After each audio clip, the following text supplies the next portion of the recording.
They do. We're running out of inventory, so it benefits the builders the most. And what about Toll Brothers in particular? Are they well positioned for a market like this?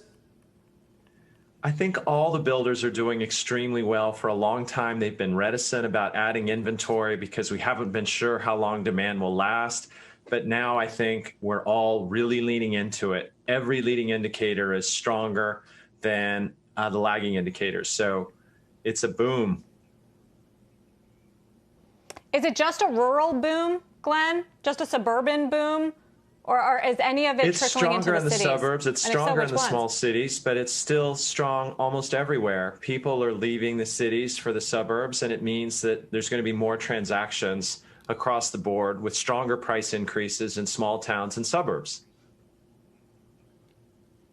And so what are your expectations when it comes to how long this can be sustained? Is this a seminal change in the way people live? Are we going to continue to see this move from the cities to homes in the suburbs and rural areas?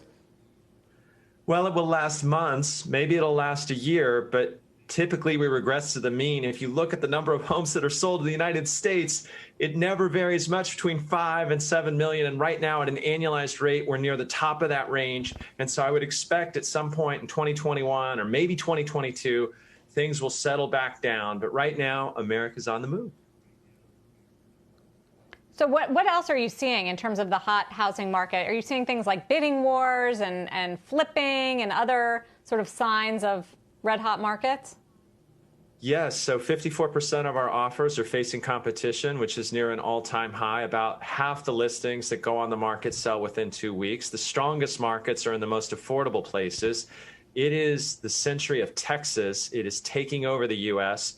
Everyone is moving there, so we're seeing very strong demand, especially in Dallas, but also in affordable places like Albuquerque and Tucson and Salt Lake City.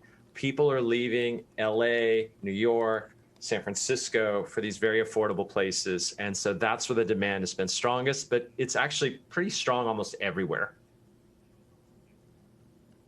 Wow, you look at that list right there.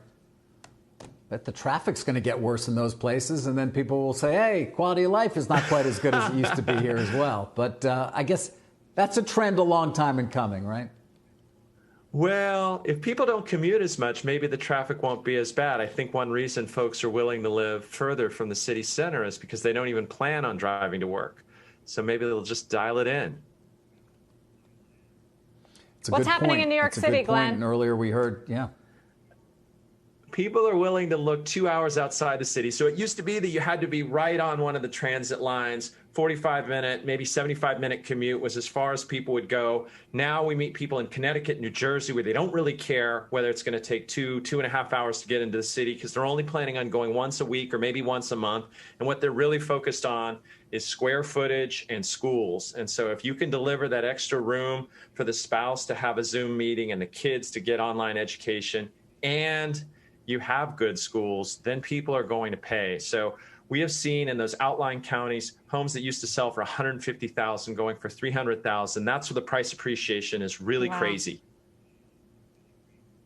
Really. Glenn, thank you. Always good to get a readout from you. Glenn Kelman. Great to see you. Bye. You too.